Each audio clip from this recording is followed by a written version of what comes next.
Hello, and thank you for joining me for another BizWise English lesson. Today it's about writing a professional apology, how to be clear, polite, and professional. What will you learn today? Well, learn the structure. You know, we love a structure of a good apology email. Practice polite professional expressions. Use the passive voice and softeners. And avoid blame while taking responsibility. That's all part of a good apology. Just take a moment to think about this question. Have you ever received a good or even a bad apology at work? What made it good? What made it bad? It's good to consider real life situations in order to learn from them. Why does a good apology matter? Well, it maintains your professional relationships, reduces tension. This is so important, especially within an office environment. It shows accountability. Taking responsibility is the number one way to earn respect. And it reflects well on you and your company, and admitting when you were wrong earns respect. Okay, it's the most important thing. Structure. Okay, as we said before, we do love a structure. First, of course, you greet the person. Now, remember, we are talking about writing an email rather than face to face, but the techniques are still going to be the same. You greet the person, acknowledge the problem. Don't try to ignore it or hide it. Acknowledge the problem. Apologise sincerely. You must mean your apology. Offer an explanation, but keep it brief. This is not making excuses. And propose some kind of solution or next step, and always close politely. Let's look at some key phrases. Key phrases for apologising politely. Very simply, I'm writing to sincerely apologise for XYZ. There seems to have been an issue with ... This is making an acknowledgement, but without blaming anyone. We take full responsibility for. If it's a company issue, you should take full responsibility. Please rest assured that. Rest assured, it means you're making a guarantee, a promise. Please feel a guarantee that we will sort out this problem. We truly regret. Regret is a good word to use to show that you have some kind of empathy. We truly regret any inconvenience caused. Now, key phrases for apologising politely. I'm writing to sincerely apologise. Look at the key words. Sincerely apologise. There seems to have been, as I said, it's a way to indirectly take responsibility, but without pointing the finger, which means blaming someone. We take full responsibility. Good phrase. Please rest assured. Let me guarantee you. We truly regret. It sounds very honest. Let's look at how we can use the passive voice and softeners. We've talked about the passive voice before. This is a way to show something has happened, but without using the I, we, and they. So, for example, very direct, you made a mistake, we missed the deadline, but a mistake seems to have been made. Not you, but a mistake seems to have been made. Unfortunately, the deadline was not met. The passive voice, it's the verb to be and the past participle. Seems to have been made. Have been is the verb to be, made is the past participle, and in the second one, was not met.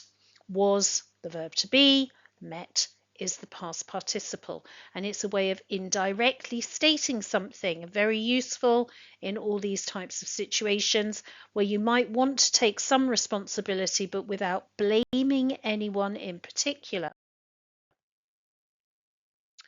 Here are some great phrases. We understand. This shows empathy.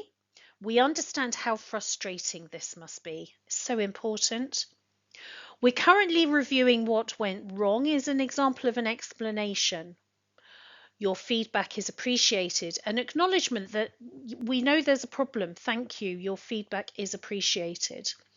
We are issuing a full refund, could be some solution. We sincerely apologise for the delay, an apology. So let's look at this email to rewrite this email. So the subject is sorry. Hi, I didn't know. Sorry, let me start again. Hi, I know we didn't send the file on time. It was a mistake. We've had lots going on lately and the team was too busy. You should have it now. Let me know if there's a problem. Thanks. Mark. Now, hopefully you realise this is not a great way to make an apology. There's excuses. It's like it's making excuses for their mistake. It was a mistake. It's not following any of the structures that we've mentioned, and it is certainly not taking responsibility. Let's look at a better version. Subject: apologies for the delay in sending the file. Dear whoever you're writing to, I'm writing to sincerely apologise for the delay in sending the file you requested. Unfortunately, it was not delivered on time due to an internal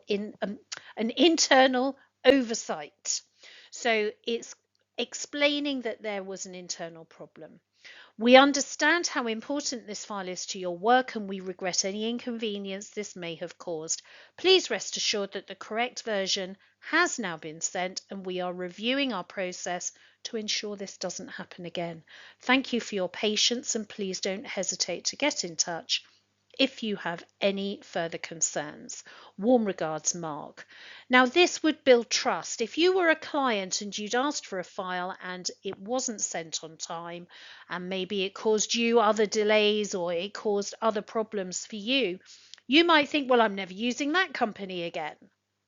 But if you received this apology, you would perhaps forgive them and use them again.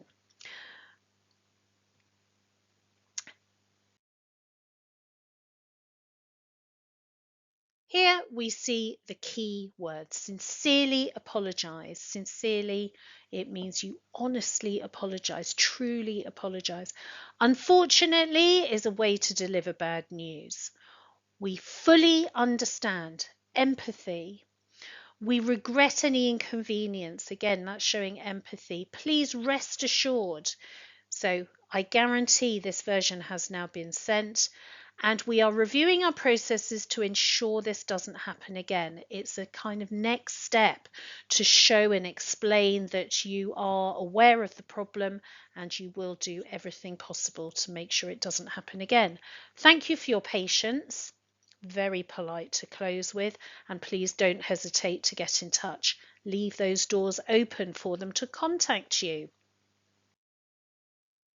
So to summarize, acknowledge, show empathy, explain, show solutions, next steps. And here's a good quote for you. A good leader takes little more than his share of the blame and a little less than his share of the credit. Okay, that's always good to know. Arnold Glasgow.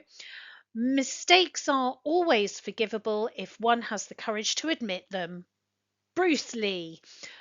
Mistakes. Do not worry. Mistakes happen. We all know that, but you should hold up your hands, show some responsibility and apologize. It will earn you professional respect. Good luck. Thank you for watching. If you want more BizWise lessons, classes, in fact, there's hours and hours of study material that you do in your own time, including audios, texts, quizzes, games. It's all there. €15 a month. You can cancel at any time. Have a look, see what you think.